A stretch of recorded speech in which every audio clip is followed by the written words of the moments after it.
오늘도 하나님께서 저와 여러분이 주는 말씀은 요한복음 14장 1절 이하의 말씀을 통하여 새 제자의 질문을 보라 하신다는 말씀의 제목으로 하나님의 말씀이 선포될 때에 하나님의 목적, 하나님의 계획, 하나님의 뜻이 잘 들려져서 그 말씀에 순종할 때 주시는 참복을 마음껏 누리시는 저와 여러분 되기를 주의 이름으로 축원합니다.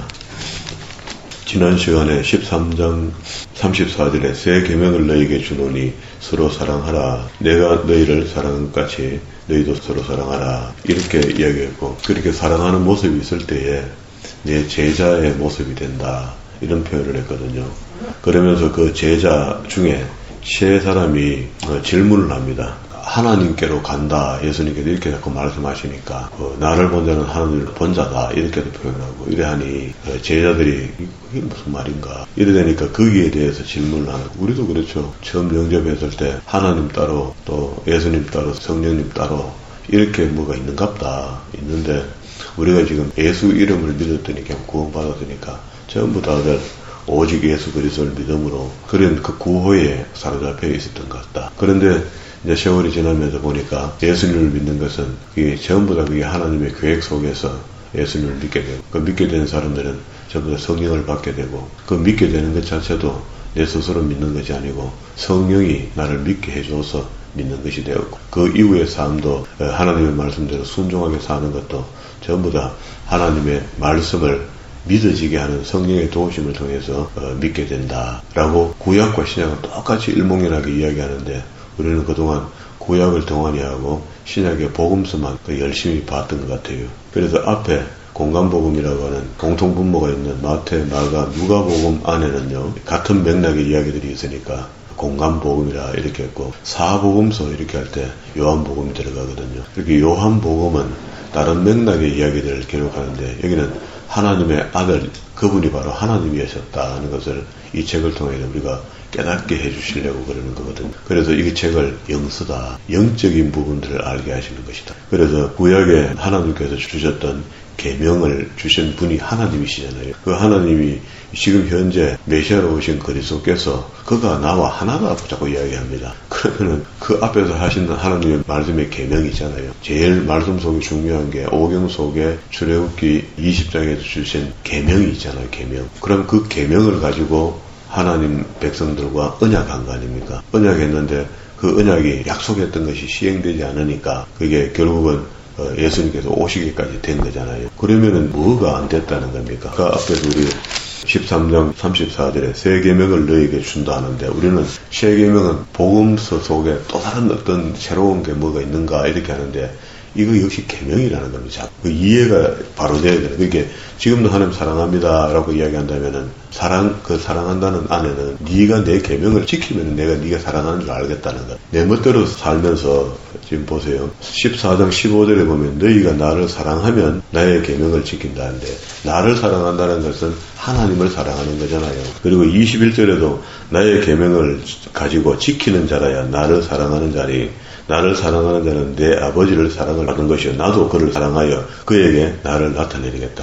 철저합니다. 철저해요. 철저하게 계명에 대한 이야기를 하거든요. 이것뿐이겠어. 요한 1서에 내려가면 완전히 서로 사랑하라 하고 내 계명을 지키지 않으면 하고 정확하게 이야기를 하거든요. 그런데도 우리는 이런 거는 안 읽어버리고 미소인이 되어서 영적인 척 하면서도 성경을 바르게 안 본다는 거죠. 바르게 안 가르쳤고 이때까지. 이렇게 안 가르치거든요. 이건 가르치는 게 아니고 성경에 있는 것을 찾아서 설명해 주는 것밖에 없죠. 제가 뭘 특별한 걸 설명하는 게 아니고, 오늘 읽었던 본문 밑에 이제 5절에 보면은 도마가 질문을 합니다. 가로되 주여 어디로 가시는지 우리가 알지 못하거늘 그 길을 어찌 알겠습니까? 예수께서 가라사대 나를 믿는 자 말이야. 너희는 나를 믿는다 하니까 내가 바로 길이니까 나를 믿으면 돼. 그리고 내가 조금 있으면 보혜사를 내가 설명해 줄 테니까 나가 가고 나면은 보혜사 성령이 임하게 된단다 라고 이야기하는 것이, 길이요 진리요 생명이니 나로 말미암은 정부는 아버지께로 올 자가 없느니라. 너희가 나를 알았다면 내 아버지도 알았으리로다. 이제부터는 너희가 그를 알았고 또 보았느니라. 간단하게 도마에게 설명을 이렇게 했습니다. 이렇게 하니까 빌립이 옆에 있다가 가로되 주여 아버지를 우리에게 보여주소서 그리하면 족하겠나이다. 빌립만 이렇게 멍청한 질문을 하는 게 아니고 그 제자들이 전부 생각이 이럴 겁니다. 그럼 왜 하란 말이고, 왜 본단 말이고, 이런 생각이 있었어요. 그래서 이걸 대표성을 띠고 빌립이 질문을 한 겁니다. 했더니 예수께서 가라사대, 빌립아, 내가 이렇게 오래 나와 함께 있어도 돼. 오래 가도 뭐 3년 약간 넘었지 지금요. 공생의 이제 마지막 한 주간이니까 함께 있어도 돼. 내가 나를 알지 못하느냐? 나를 본 자는 아버지를 보았거늘 어찌하여 아버지를 보이라 하느냐? 이런 말은 우리 세상 말로 하면 예수님 그렇게 얘기했지만 우리 말로 하면 한심하다. 실컷대로 가르쳐 놨더니 이런 표현이거든요. 나는 아버지 안에 있고 아버지는 내 안에 계시는 것을 내가 믿지 아니하느냐? 내가 너희에게 이르는 말이 스스로 하는 것이 아니라 아버지께서 내 안에 계셔 그의 일을 하시는 것이라. 이렇게 이야기하니까 더 어렵죠. 지금 빌립 입장에서는 되게 어렵습니다. 빌립뿐만 아니고 이 제자들 전부 다 이 마음의 질문이 있거든요. 내가 아버지 안에 있고 아버지께서 내 안에 계심을 믿으라. 그러지 못하겠거든 행하는 일을 봐서 이적과 기적을 행하는 걸 봐서라도 좀 믿었으면 좋겠다. 바람이죠. 이나여 나를 믿으라.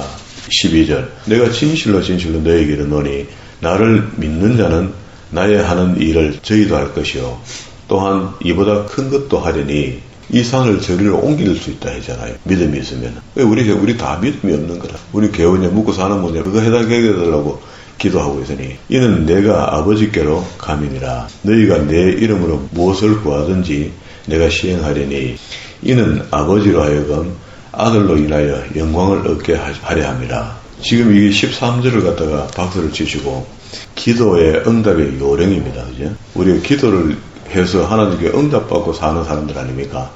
그러면은 기도가 너희가 내 이름으로 무엇이든지 구하면 예수의 이름으로 뭐든지 내가 시행하겠다. 이는 아버지로 하여금 아들을 인하여 영광을 얻으시게 하려는데 예수의 이름이 빛나게 하시려고 하나님께 이렇게 줬다는 거예요. 그러니까 하나님은 예수의 이름으로 오면은 어지간하면 응답해 주시겠다는 이야기인데 그런데도 마구 다 들어주시지는 않는데요. 그게 이제 요령이 있는 겁니다. 우리 예수 믿는 사람들에게 기도의 특권이 있는데 하나님께 직구할 수 있는 특권이 있는데 그럼 예수의 이름으로 직구할 수 있는 특권 거기까지단 말이에요. 그러면은 어떻게 하면은 우리가 했던 기도가 응답을 받을 수 있겠는가? 우리가 응답 받는데 초점이 있잖아요. 무엇이든지 기도하면 그게 기도가 응답되어야 되잖아요. 그러면 지금까지 우리 했던 기도가요 엉망진창이었다. 하나님이 바라지도 않고 원하지도 않는 기도를 계속 하는 겁니다.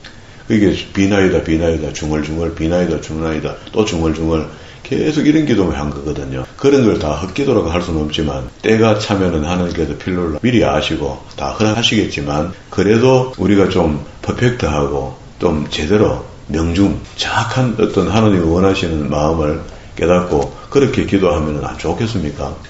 그게 보혜사 성령의 인도하심을 받는 겁니다. 그래야만이 가능해진다고 이야기했거든요. 보세요. 내 이름으로 무엇이든지 내게 구하면 내가 시행하리라. 너희가 나를 사랑하면 15절 나의 계명을 지키라 하죠. 그게 나의 계명을 지키는 사람들의 기도가 그게 방만하고 난감한 기도하고 그렇게 안 하겠죠. 하나님의 계명을 지키는 사람은. 사실은 하나님의 계명을 지키면은요 기도할 게 별로 없어집니다. 그래도 우리 살다가 특별한 기도거리가 생기잖아요. 기도거리가 생기면은 그 기도거리를 내놓고 기도하기 시작하면 하나님이 안 들어주실 수가 없을 정도. 그렇죠? 그런 정도가 되는 겁니다.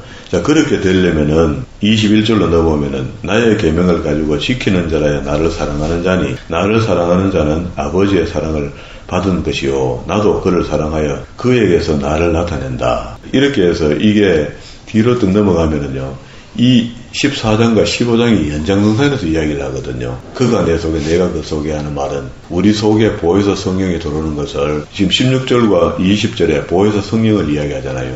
보혜사 성령이 내 속에 들어오게 되면은 내가 하나님이 원하시는 지금 예수님께서 원하시고 있는 내 계명을 지키는 자라 나를 사랑하는 자고 나를 사랑하는 자는 하나님을 사랑하는 자라까지 이야기하니까 여기까지 가야 되는데 이게 우리가 어떻게 내가 할 수 있는 말이에요. 할 수 없지만 그래서 예수님께서 내가 십자가에 못 박혀 죽고 부활하고 성천하고 나면은 보혜사 성령을 너희에게 보내줄 거예요. 그게 아버지의 영을 보내주는데 그 영이 너희와 함께 하면은 하면서 15장에 내가 참 포도나무니 내 아버지는 농부라. 무릇 내게 있어서 과실을 맺는 자 하면서 너가 내 속에 내가 너 속에 이렇게 하거든요. 그러면은 포도나무 비유를 이야기하면서 하나님 속에 하나님과 우리가 막역한 사이가 되고 그리고 또 성령이 내게 임재하게 되면은 하나님이 내 속에 계신 것이고 내가 하나님 안에 있는 것이고 막 이렇게 복잡지는 않은데 복잡한 관계가 얽혀지는 겁니다. 그렇게 되고 나면은 이게 계속해서 보혜사 성령 이야기를 쭉 뒤에까지 이어가서 16장 15절까지 쭉 이어져요. 그러면 너가 내 속에 내가 너 속에 하면서 보혜사 성령이 너에게 임하면 그 보혜사 성령을 여기까지 소개한다고요. 소개하니까 그 보혜사 성령이 우리에게 내주하시면서 그렇게 하나님 사랑하도록 만드는데, 하나님 사랑하도록 만드는 것은요 딴 게 아니고 계명을 지키도록 도와준다는 거라. 그래서 처음에 요 시작할 때에 지난 시간에 앞에 보면은 진리의 영이라 이렇게 얘기해요. 그렇게 진리를 깨닫게 도와주시는 분이 보혜사 성령이다 이렇게 이야기해요. 그러면은 우리가 좀 정리를 하면은 하나님이 나와 함께한다 하는 것은 우리가 예수님 사랑합니다로 국한되어서는 안 되고요. 예수님 사랑한다는 것은 진짜 하나님을 사랑할 수밖에 없도록 되어 있다는 겁니다. 그러면 하나님이 원하시는 것은 예나 지금이나 여전히 계명을 지켜달라는 거야. 네가 나를 사랑한다면은 내 계명을 지켜라 이렇게 이야기하잖아요. 그러면 그 계명을 우리가 지키려니까 구약의 사람들이 해보니 힘들었단 말이야. 힘들어서 결국 예수님 오신 거 아닙니까? 예수님 오셔서 궁극적으로 공생의 사역도 하시고 율법을 복음으로 해석도 해주셨지만 그래도 우리가 지키기 힘들어진 것을 보혜사 성령을 통하여 우리가 영적인 사람으로 만들어준 겁니다. 그러면은 우리 속에 구원을 함을 입을 때 성령의 내주가 그분이 나와 함께하고 있다는 것을 인정하는 믿음과 인정하지 않는 믿음. 그리고 인정하지 않는, 누가 인정 안 하겠어? 한다 하죠, 전부 다. 한다 하는데 이 보혜사 성령이 나와 함께하는 것을 믿는 사람의 태도가 있단 말이야. 행동이 그렇게 나온다. 삶이 그렇게 나온다. 그러게 기독교인의 삶 이렇게 얘기하는 거예요. 그게 예수님의 제자들에게는 이 특권을 다 준 겁니다. 이걸 알도록 도와준 거거든요. 여기에 지금 오늘 우리에게 하시는 말씀도 맞겠지만 현재 진행형으로 맞겠지만 그때 그 당시에 예수님의 제자에게 특별히 깨닫게 도와준 겁니다. 그러면 예수님의 제자들이 다 깨달은 것을 전부 다 서신서에 다 기록해 놨어요. 서신서에 기록된 것을 보면은요, 믿음의 사람들은 이런 성도의 삶을 살아야 된다라고 14권에 걸쳐서 설명하고 있거든요. 서신서 안에, 14권 안에 다 들어있거든요. 그러면은 우리가 그렇게 핵심을 딱 꿰뚫고, 이거 일타 강사 아닙니까? 이렇게 되면은요. 그렇게 딱, 그러면 그렇게, 그걸 믿어야 되네. 그렇게 해야 되네. 하고, 생각이 딱 바뀌어야 되는 거죠. 이 정도 요한복음 속에 이 정도 우리가 따라 내려왔다면은, 아이고, 이거 완전히, 이 영서네. 진짜로 우리가 복된 말씀이 여기 있구나. 그렇게 신구약 통틀어갖고 이만큼 진지하게 설명을 해놓은 것이 내가 봤을 때는 없는 것 같아요. 앞에서 좀 이렇게 하라, 마라, 안 하면은 이렇게 이야기하지만 여기는 진지하게 이걸 잘 받아들이기만 하면은요, 나는 그야말로 거듭나는 사람이 되는 겁니다. 이미 우린 거듭났다고 자부하지만 성경에 맞춰서 거듭난 사람이 정말 되었느냐 확인하는 것, 그게 이제 이 글이 우리한테 알게 하는 거거든요. 그러면 이제 그렇게 하는 데는 보혜사 성령이 도우심이 필요한데요. 이미 하나님의 진리는 다 선포되어 있는 것이고요. 선포된 말씀을 순종할 수 있도록 도와주실 분이 보혜사 성령이니까 보혜사 성령에 대해서는 성경에 많이 이야기 안 하거든요. 중간중간이 내 신이 뭐 이렇게 이야기하지 여기 착하게 노골적으로 이야기는 안 하거든요. 16절에 내 아버지께서 구하였으니 그가 또 다른 보혜사를 너희에게 주사 영원토록 너희와 함께 있게 하시리니, 영원토록이랍니다. 영원토록. 이 땅이 제 주님이 재림할 때까지. 그리고 저는 누구? 보혜사는 보혜사 동그라미 치고 진리의 영으로 선을 꺼가고 연결되어 있는 겁니다. 진리의 영이라 세상은 능히 저를 받지 못하나니 이는 저를 보지도 못하고 알지도 못함이라. 그러나 너희는 저를 아나니 저는 너희와 함께 거하시며 또 너희 속에 계셨음이라. 요거는 1차적으로 지금 대상자가요, 예수님의 제자들입니다. 지금은 제자들하고 이야기하다가 이야기 나왔잖아요. 비밀을 알게 해준 거야. 그러니까 이 제자들이 우리에게 성도의 거룩한 삶을 설명해 줄 때 보혜사 성령의 도우심을 받아야 된다고 설명을 하는 겁니다. 내가 너희를 고아와 같이 버려두지 아니하고 너희에게 오리라. 조금 있으면 세상은 다시 나를 보지 못할 터이로되 너희는 나를 보리니 이는 내가 살았고 너희도 살겠음이라. 이 제자들에게 직언을 하고 있는 겁니다. 오늘 우리가 제자들이 받았던 이 말씀의 은혜를 우리가 고스란히 받고 살면서 당연히 우리가 주님을 만나러 가게 돼 있는 거죠. 그렇게 이렇게 연결되는 무조건 하고 이건 내 말씀입니다. 이렇게 해서는 안 되고 이 본문의 의지가 예수님이 제자들에게 이야기하고 제자들이 깨달았고 그 제자들이 예수님 가시고 난 뒤에 순교의 삶을 살면서 우리에게 기록으로 남겨서 알게 한 거거든요. 그러니까 오늘 우리가 이 글을 읽고 있는 겁니다. 20절 그날에 내가 아버지 안에 너희가 내 안에 내가 너희 안에 있는 것을 너희가 알리라. 이 말이 이제 15장에서 펼쳐서 또 이야기하는 겁니다. 이해하기 쉽도록. 그러니 나의 계명을 가지고 지키는 자라야 나를 사랑하는 자니 나를 사랑하는 자는 내 아버지께 사랑을 받는 것이요 나도 그를 사랑하여 그에게 나를 나타내겠다. 이렇게 되어 있는 것을 우리가 성령에 대한 도우심은 안 받는 사람처럼 성령은 그저 뭐 애연할 때 써먹고 말이야 어디 뭐 잘 믿는 거 표시낼 때 써먹고 그러면 써먹던 것 같아요. 그게 성령님의 성품을 우리가 이야기한다면 꼭 어머니 같은 분 같아요. 잠잠히 우리를 기다려주시는 것 같아요. 예수님은 또 형님처럼 내가 좀 우리 좀 잘못했을 때 책망도 하시는 것 같고요. 아버지는 역시 아버지겠죠. 헌음하시고 우리를 지켜보시고 뭐 그렇겠죠. 22절에 가롯인 유다가 가로되 이제 이쯤 오니까 이제 유다가 이거는 예수님 팔은 유다가 아닙니다. 그죠? 주여 어찌하여 자기를 우리에게 나타내시고 세상에는 아니하려 하시나이까 이렇게 이야기하니까 질문이죠. 예수님께 대답해 가라사대 사람이 나를 사랑하면 내 말을 지키리니 내 아버지께서 저를 사랑하실 것이요 우리가 저에게 와서 거처를 저와 함께 하리라. 나를 사랑하지 아니하는 자는 내 말을 지키지 아니하나니. 예수님의 이름으로 하나님께 나아간다 했는데 예수님을 사랑하지 않으면서 천국 가고 싶다는 거 그거는 앞뒤가 안 맞습니다. 그러면은 나를 사랑하지 아니하는 자는 내 말을 지키지 아니하는 자니까 그리고 성경하고 상관없이 사는 거니까 다시 이야기하면 성령과도 상관없이 사는 겁니다. 그 사람 속에 성령이 없는 거죠. 있는데도 무시하고 살든지 둘 중에 하나인데 그러면은 무시하고 계속 살다가 안 곤란하겠습니까? 마지막 날에 너희의 듣는 말은 내 말이 아니요 나 보내신 예수님께서 하신 모든 말씀들은 전부 다 하나님의 말씀이라는 거예요. 그래서 계명을 자꾸 설명하는 겁니다. 그게 아버지는 계명을 주었거든요.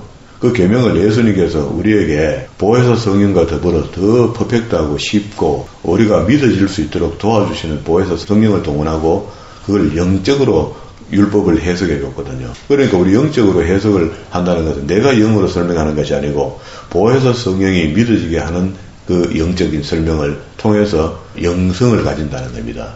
그러면 이제 말씀을 받아들이기가 좀 달라지겠죠. 그래서 그게 표현하게 설명하면 이렇습니다. 살인하지 말라, 락하라 하는 욕만 해도 이미 그 사람을 죽인 것이다. 이렇게 표현하니까 얼마나 영적입니까? 그런 우리가 얼마나 영적인 사람으로 살아야 되는데도 불구하고 우리의 삶을 돌아보면은 완전히 현실의 매이가 사는 거야. 그리고 현실의 매이가 산다는 것은 마귀를 손잡고 사는 겁니다. 그런데도 왜 보혜사는 그러면 가만히 계시느냐? 인격적이라 그랬어요. 마귀는요, 무엇이든지 억지로 시키고요. 하나님의 성령은 달라요. 기다려주시고. 그래서 우리가 시험에 빠지는 거예요. 우리 속에서 뭔가 강한 의심이 있어가 뭘 했는데 그게 마귀의 이끌림이야. 그런데 보혜사 성령은 놀랍게도요, 네 양심을 두드려봐. 네 알잖아. 강한 이끌림인데 아닌 거 알면서 그냥 따라갔나. 이렇게 깨닫게 도와주시는 거라. 그게 그래야 온전하니까. 우리 갈등 속에 늘 들여다보면은 보혜사 성령은 뒷방 늙은이처럼 우리가 취급했고 앞에서 얄랑거리면서 미혹하는 영을 육신의 영을 따라가면서 미혹받고 유혹받고 해갖고 못난 사람이 되었잖아요.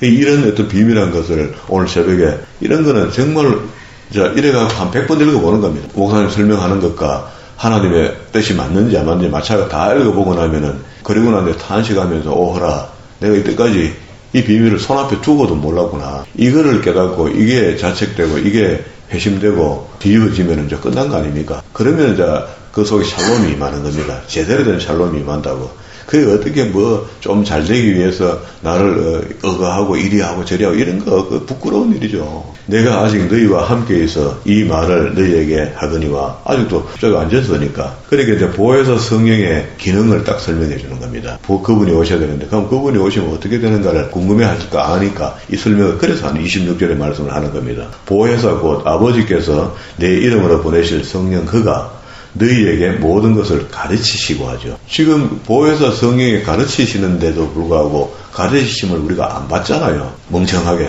이미 우리 예정된 사람으로서 구원함을 받고 불세를 받았고 성령이 내주한다는데도 불구하고 그 보혜사 성령의 가르치심을 안 받으려 한다는 거예요. 왜? 실컷 듣고도 내 고집대로 해보는 거예요. 그 내 고집이라는 게 이게 혼과 영과 육인데 혼과 세상에 타협하기 쉽거든요. 훨씬 거기가 먹음직스럽고 보안직스럽거든요. 예수님 말씀대로 보혜사 성경대로 하면은요, 좀 깨재지한 것 같고 좀 약한 것 같고 부족한 것 같거든요. 세상과 비해보면 그래요. 그런데 완전히 보혜사 성경에 사로잡힌 사람은요, 그게 그렇지 않다는 걸 너무나 잘 압니다. 가르침을 배워야 되고 내가 너희에게 말한 모든 것을 어떻게 해요?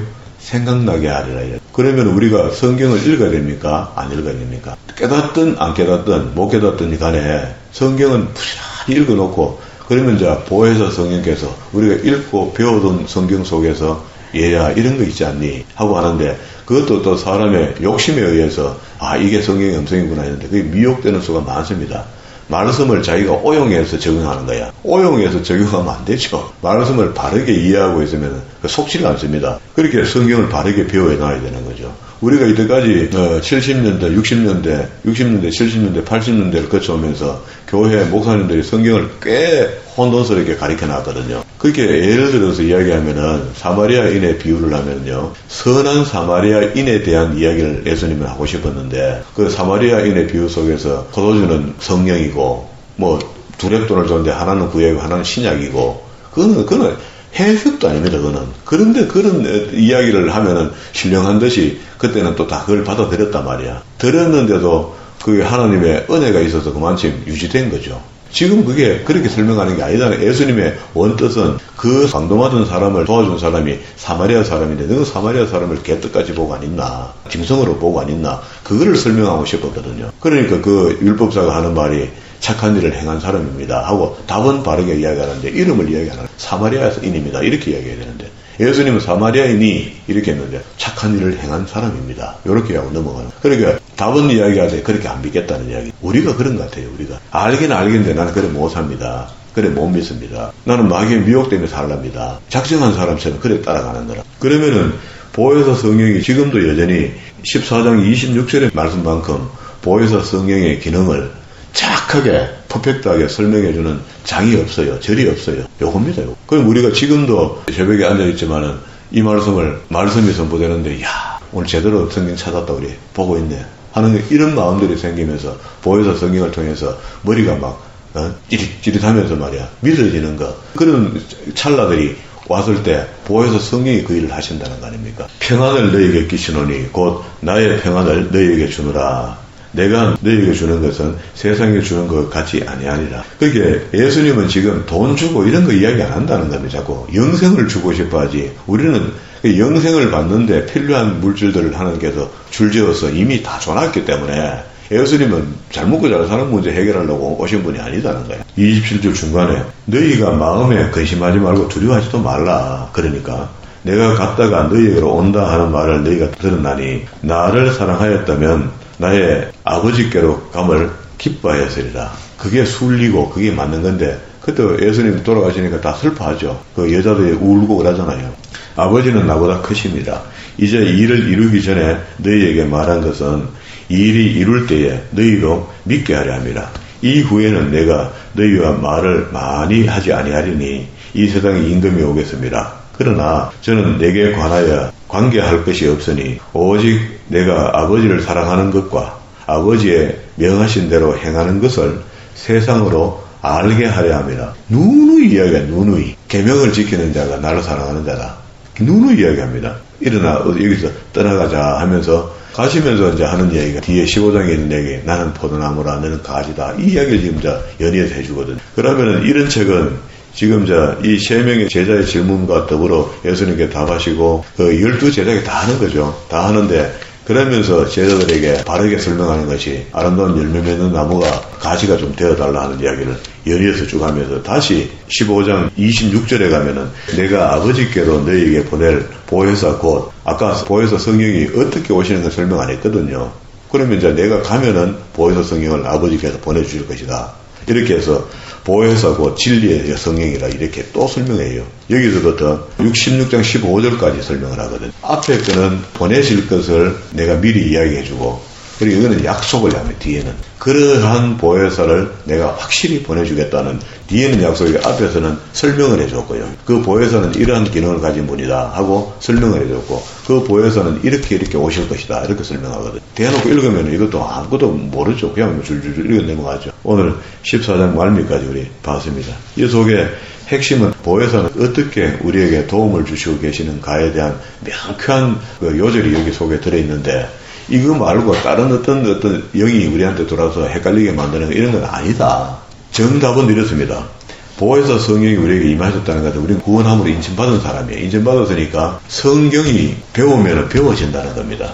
성경이 배워질 뿐만 아니라 그 보혜사 성령의 도우심을 통하여 행함까지 나타나는 사람을 보혜사 성령의 이끄심을 받는 사람이다 이 말이야. 동행한다 이 말이거든. 그러니까 다른 것들로는 어떻게 아무렇게나 이야기할 수가 없습니다. 오늘 엉뚱한 삶을 살다가 마지막 예수님이 십자가에 못 박히실 때 옆에 있는 두 강도 중에 한 사람처럼 구원받을 수 있거든요. 부끄러운 구원. 마지막 때, 마지막 시간에. 그렇게 받기에는 너무 위험해요. 천국 가기가. 그러니까 일찍이 보혜사 성령을 통해서 우리에게 믿게 하실 때 그때 믿어야 돼요. 바르게. 믿을 뿐만 아니고 행함이 있는 믿음으로 나를 보혜사 성령에 반응하는 삶을 살아가야 된다. 그게 우리 속에는 항상 미혹의 영이 있거든요. 미혹의 영에 반응하는 사람이 많습니다. 그럴싸한 그리스도인이 많다고. 진짜 그리스도인은 그렇지 않습니다. 어디 성경을 자의적 해석으로 자기 혼자 적용해서 자기 마음대로 육적인 생각으로 적용해서 삽니까? 그러면 안 맞잖아요. 그렇게 평생 살다가 마지막에 이제 숨 넘어가는 데까지도 이제 죽으면 천국 가는구나 하고 가는데 딱 가서 죽는 순간에 지옥입니다. 구원이 없죠. 그렇게 사람 어떻게 구원이 있습니까? 성령을 안 따라가고 미혹한 영을 따라가는데 그럴싸한 기독교인으로 살았는데 어떻게 천국 갑니까? 그럴싸한 천국은 없습니다. 가든지 말든지 둘 중에 하나거든. 이걸 너무 냉혹하게 제가 설명했는지 모르겠지만 적어도 우리 속에 지금 똑같은 입장입니다. 다 성령의 순종함을 손잡고 가야 되는데 그걸 놓치면은 끝입니다. 그게 놓칠 때 마귀가 왔을 때 내가 성령이란다 하고 이러지 속이면 오지요. 속이면 영으로 오잖아요. 오니까 다 속아 넘어가죠. 지금도 마음을 돌아봐. 내가 붙잡고 있는 그 손이 미혹의 영인지 하나님의 성령의 손인지 분명히 그게 가름하는 방법은 딴 게 없습니다. 성경입니다. 성경을 통해서 가름하고 올바른 성도의 길을 걸어가는 저와 여러분